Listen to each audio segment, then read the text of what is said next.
everybody who I talked to, and it was literally everybody, seemed to view it as a net negative because the positive wasn't positive enough. Business is messy and unpredictable. Sometimes lonely. So lonely. So lonely. And inspiration can often come from really weird places. We pick up where the bullet point blogs and the highlight reels leave off.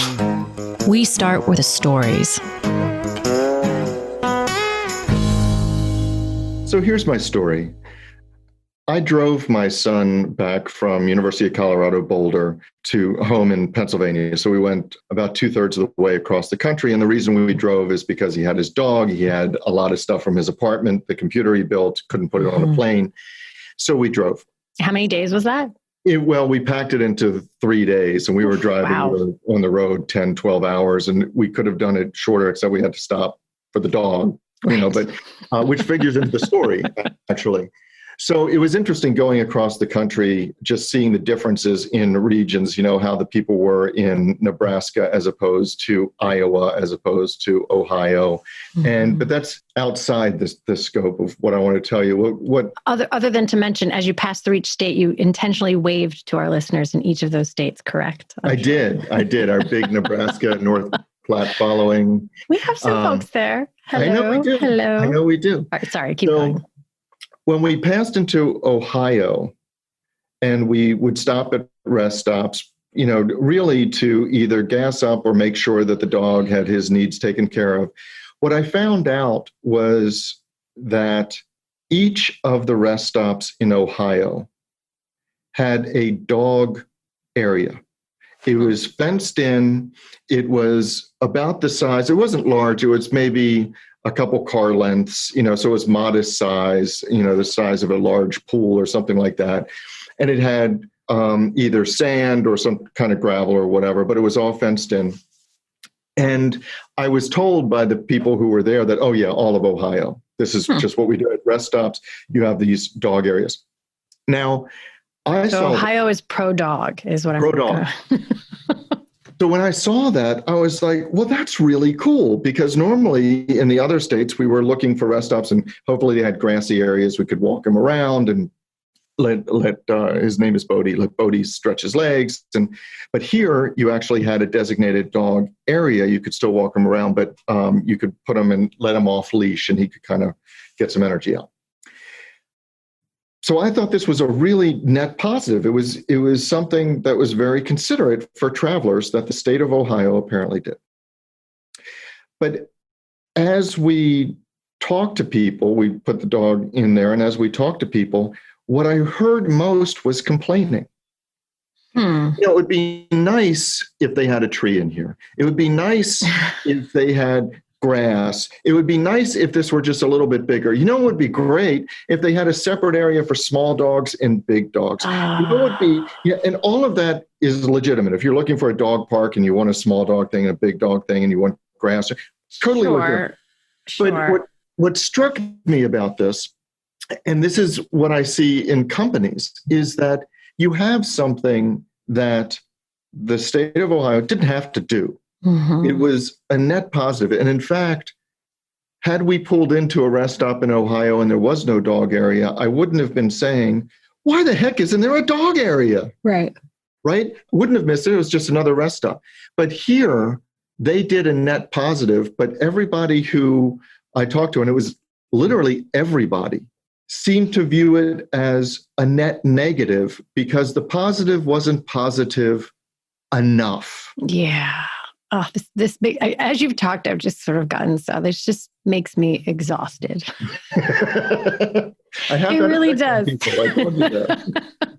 I'll be fair. I did not come into today's call at like my highest, best energy, but as you were talking, it was for a number of reasons, and they sound contradictory, but they're both true. Like I often hear people say things about like, oh, you give them an inch and they'll want a mile, or if you do that, then they'll want more. And I always get kind of irritated by that. Cause I'm like, that's, maybe some people, but not everybody. And a lot of people so you're not going to do anything so I have that side of it.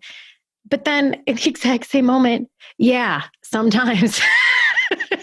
And And it's like you go out of your way to try to make things good or right, and you somehow just make it worse. And so like both things are true at the same time. But yeah. It is. And so I've noticed this. So I got a call from a client not too long ago, and they decided that as a company, they were going to agree on certain charitable initiatives. And this was because they wanted to give back to the community. And they had decided that, okay, here are the rules. We're going to sit around as not just the management team, but it was not a huge company. But they were all going to sit around and see if they could have a productive conversation on which charities they were going to give to. The guardrails were, no matter how worthy, we're not giving to a religious organization, and we're not giving anything political. So we're going to avoid those two, Sure. boundaries, and then or erect those two boundaries. But we'll take all of these suggestions.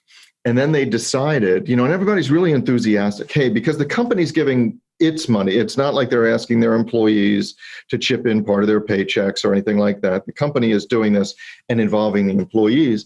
But the client said that it really devolved into an angry conversation when they finally chose I think it was 2 charities that they were going to adopt for company charities. And it was just anger about the process. And I don't think you actually considered this. And why can't you give to my whatever? And this is far more worthy. And I think one of the things was, well, we're going to give to Komen. Well, why are you giving to Komen? That's national. We really ought to keep it local. There was more strife internally from the outcome of what is a pure good. Yeah. All of these entities, all of these initiatives were worthy. But it became a discussion of what is more worthy and how flawed is the process that you don't agree on my definition of more worthy. Yeah. And there was so much frustration. I'm just making note that maybe this was a bad story for a week where I'm sort of feeling like burning down the whole world would just be a good, because you're talking, I'm like, yeah, everything sucks. People suck. Everything's terrible. All right, shake it off. Yeah, I think and yet, because what's the alternative? You don't do, the phrase I was thinking of earlier that I couldn't think of at the time was that I hear when I was mentioning the other ones is no good deed goes unpunished. That comes up a lot. And that is actually the one that I get the most riled up about, because I just fundamentally don't believe, if that is true, if no good deed goes unpunished, then like, why do we even exist on the planet? I mean, that's just, I cannot accept that as fact. So, and yet often when you try and do something, it opens up a conversation that didn't exist before, and therefore more variables that you had, like, oh, what about this? And what about that? And how come you can't have it this way or whatever? And so I think there's a few things here, because I've experienced the same thing myself, and it's so disheartening when you try to, you're excited about a thing. Many years ago, when I was still at the architecture firm, we did like a canned food drive or something. And the organization we were doing it for was getting some kind of like recognition from a grant they had on amount of participation. So it literally didn't matter if you brought in one can or a piece of corn. It didn't matter. Like, if everybody brought something in and they could say we had 100% participation from these organizations, they qualified for some sort of grant. And we thought that was really cool, because we weren't demanding that the employees bring in hundreds of dollars or something, or donate their own money or time. It was just like, if you can do like one thing. And we were pretty excited about it because it was relatively low effort, but we got to have a good impact. And because of this grant, it was like a matched thing. So we would be able to double down on the effort that we put into it. And shockingly, we got all this pushback, like, you're demanding that we do something, and now I feel guilty if I don't participate because it's 100%. And we're like, wah, wah, wah. And we consider just being like, okay, you know what, never mind. We're not doing it. We'll do it. We'll take care of it. And so there's A is like, how do you navigate those situations? But then also, does that going forward mean you just don't do those things? Or is there a better, different way to do them? Because I think I think the answer might be neither of those things. I think the answer might be that you should just expect that not everyone's going to be happy, and that doesn't mean that it was the wrong thing to do. Like maybe it's just a weird human nature thing to, once you see the beginning of something good, to see how it could just be even better.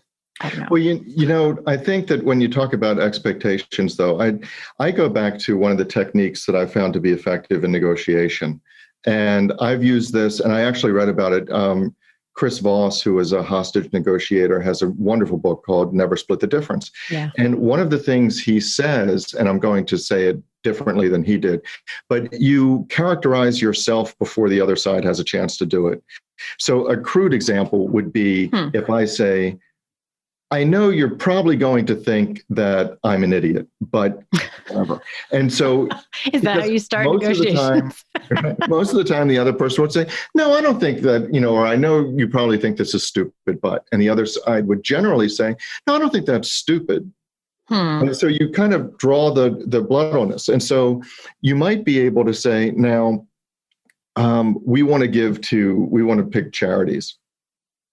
Now I'm betting that no matter what process we have, somebody is going to get really angry that we didn't choose her charity or his initiative or whatever. Or somebody is going to think that we have an internal bias. In other words, you anticipate the objections, you put that out there as almost a challenge to people to go, no, I think this is wonderful. We wouldn't say that. Why would we push back? Yeah, and I think it's tricky because I think sometimes those things, I mean, if you're saying that authentically, yes, I think sometimes those come off as being manipulative, or like, oh, you're trying to reverse psychology me into this or that. But I do think you just have to do it well. Of course you're being manipulative. Totally what I'm doing. Do it well. That's what negotiation is. I mean, there's another side to it that I think also has a lot of pros and cons, which is, we're thinking about giving to an organization. We've already decided these are like guardrails on what that would be. Is there anything else you deeply care about? Because if 3/4 of the company really felt strongly about it, wanting it to be a local organization, then you can get in front of that before you are then having to argue whether it's okay. Or you could say like, nope, we're not using that, but at least it would have been out there and, what people care about. I don't know, of the things you mentioned, I don't feel like these really fall into that category, but I can think of scenarios that, if I equate it back to your original scenario, your original story, I can think of scenarios where the equivalent of somebody deciding they're going to do a dog park at rest stops, but being somebody who knows nothing about dog parks, and then they do the thing, but it doesn't really work because they didn't really take the time to understand what that would mean. So their effort doesn't actually match up with the outcome they were trying to make.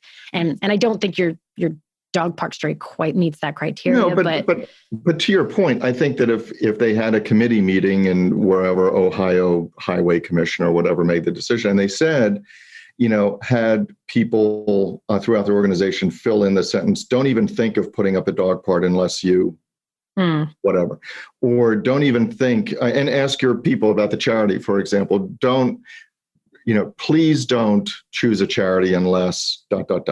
Or I would be really angry if ... So to give you 2 examples, one is that when we had a ways back, we were sponsoring the Susan Komen 5K race, and we were doing all that. And I did have an employee come to me that said, very nicely, was not angry or whatever, but just wanted to mention a concern. And that was that this person felt that donating to Komen from the firm was crossing the boundaries where he is a Catholic of deeply held faith, objected to it because Susan G. Komen, while it's mostly breast cancer, his understanding, and maybe it was correct, I don't know, but was that some of their money went to Planned Parenthood, but Planned Parenthood doesn't only do, abortions, but they did some screening, whatever. Sure.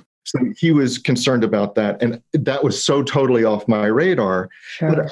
But I didn't want to say you're wrong for being concerned or dismissive of his, because I never saw that coming. Sure. And there would be a possibility that we could choose an organization that didn't cross that boundary. Mm-hmm. Another example was, as you know, my son David, my oldest, is an Eagle Scout. And so for his Eagle Scout ceremony, you get letters. And I got a letter from like the chairman of the Joint Chiefs congratulating him, or from Bill Clinton congratulating him, and the form letters or whatever, Secretary of the Navy congratulating him. But I wanted to do something for Nikki. So I wanted to surprise her. From her or for her? For her. So I wanted to get a letter originally, but then it wound up being an autographed copy of a book from Ellen DeGeneres. That's what I wanted to do. So I went through a friend who I had a connection who worked with Ellen DeGeneres and whatever, and I explained this. I wrote a note about how she's such a fan and all that stuff. And what I got back, a message from Ellen DeGeneres saying, hey, because this is when I originally wanted the note, understood, appreciated, but I can't come out with anything that is associated or supportive of the Boy Scouts, because at that time the Boy Scouts discriminated obviously against homosexuals, and then it was only male, so we're in Boy Scouts. And it never occurred to me. Sure. I was just thinking Eagle Scout, it was a cool thing, whatever. So she did autograph a book for Nikki, and it was a surprise. But again, you do have tripwires, even on what you see as a pure good, where people, because by virtue of their perspective, are going to see things you don't. So I do agree with going out to the organization and maybe trying to get ahead of things. Well, and just to make sure that you're meeting the need, because it's really interesting when you first brought up the dog parks at the rest stop, my first thought was I would never let my dog go free at a rest stop for two reasons, like even in a fenced-in area. One, there's just no rhyme or reason to who's going to bring their dog in there, even if it was small dogs and big dogs, but especially if it's not separated. Yeah. Like just the unpredictability of, and I don't know why it feels any less unpredictable if it's a dog park in your neighborhood. Like, I don't know, somehow it seems like there's a community agreement, whereas like at a rest stop, it could be literally anyone from anywhere. And there's no, no bounds on expectations. And that could be terrifying, mainly because I have a tiny little dog. But also because on the off chance, and this is kind of silly, but on the off chance that there was a hole in the fence or whatever, a rest stop is like right there on the side of a highway. It's just, there's so many reasons that I find that not helpful. And, when we stop, my dog primarily just needs to pee. She doesn't need to run around. So for me, it's like, what do I need? Like maybe like a little area where there are just bags to clean up or something, like there are things that would meet that need for me that don't necessarily have to then evoke. So I think that checking in to say like, is this like, we want to be pro dog. We want people to feel like there's a space, and we want other people to not be mad that people are walking their dogs, which is actually probably also of it too. They're trying to keep them away from the people who are like, get your dog away from where I parked my car. So like, how do we make sure, which is what I was trying to get at here. How do you actually make sure that you get the outcome that you really want? I mean, for my canned goods story, like, yes, we were trying to do some good, but we actually also really wanted to like have something that felt like a thing we were all doing together. Like there was like kind of a community aspect of it. And boy, did we not get that. If anything, it was like a source of division in the company at the time. And it was just such a bummer because it did not get the outcome that we were really aiming for. Yeah. And so I think that what comes out of that is that you have to make sure that whatever initiative it is aligns with the culture of your organization. And also that even if you see it as a pure good or you see it as undebatable, it's really not. And so going out to a focus group of the people most likely to be engaged or turned off is the more useful thing. And I guess that one of the things from my story was that I did not see it coming. I did not see the negativity of these people coming because we drove up and I thought, hey, this is really good, whether you use it or not. That's a level of thoughtfulness that they didn't have to put into creating the rest area. And they're trying to serve different facets of their constituency. I do think there's one other level too, which is this is tricky, like the slippery slope of chasing the outcome that you were aiming for. Like at what point is it just not going to happen? And you can be accommodating, and then you accommodate the things that come up, and then you can be more. And at some point, you're like, and that's really where we're. I'm not going to continue to try, because no matter what happens, it's not going to get any better. And I'm reminded of a story from years ago when I participated in a team of coaches we'd had events regularly, and there was an enormous amount of effort put into making sure that people's food restrictions were, so some people were gluten-free and some people were vegetarian and some people had allergies or whatever. And actually, I know for certain that a great deal of effort was put into making sure that there were options for all those things and that we accommodated them or whatever. And so a woman came downstairs and she was upset that there was nothing that she could eat for breakfast on the breakfast that was served. And my reaction was like, nobody said we had to serve you breakfast. I'm not cut out for customer service. But two other people for the team went and purchased her from the hotel, which what that means. We probably paid $25 for this little bowl of fruit. And it was just a bowl of a bunch of mixed fruit. And when she came in, they're like, oh, now she's going to be pleased. Like we went and did a thing exactly for her, blah, blah. And she came in, she's like, oh, I don't eat fruit. Wow. We were like, did not see that coming. What else is there for you to eat? Like you couldn't eat that. And I don't remember what her restrictions were, but it was already this incredible. I'm like, what is left? Because I honestly, now if I had to go get you food, I don't even know what I would pick, because I think we've eliminated everything. And but it's just that kind of awareness that sometimes no matter what you do, some people won't be happy, or they've narrowed it down to such a tiny little box that you can no longer check it unless you have a microscopic nano needle small enough to do it. So I guess the moral of the story is to either decide as an organization if you're okay with that. If you're okay that we're going to do percentage of what percentage of discontent are you going to address? And some people are going to be happy. But if you go into it with the hope and expectation that everybody will view this the same way you will, meaning that you're going to be angry and upset and disappointed and frustrated if they don't, then you either get out ahead of it or you just don't do it.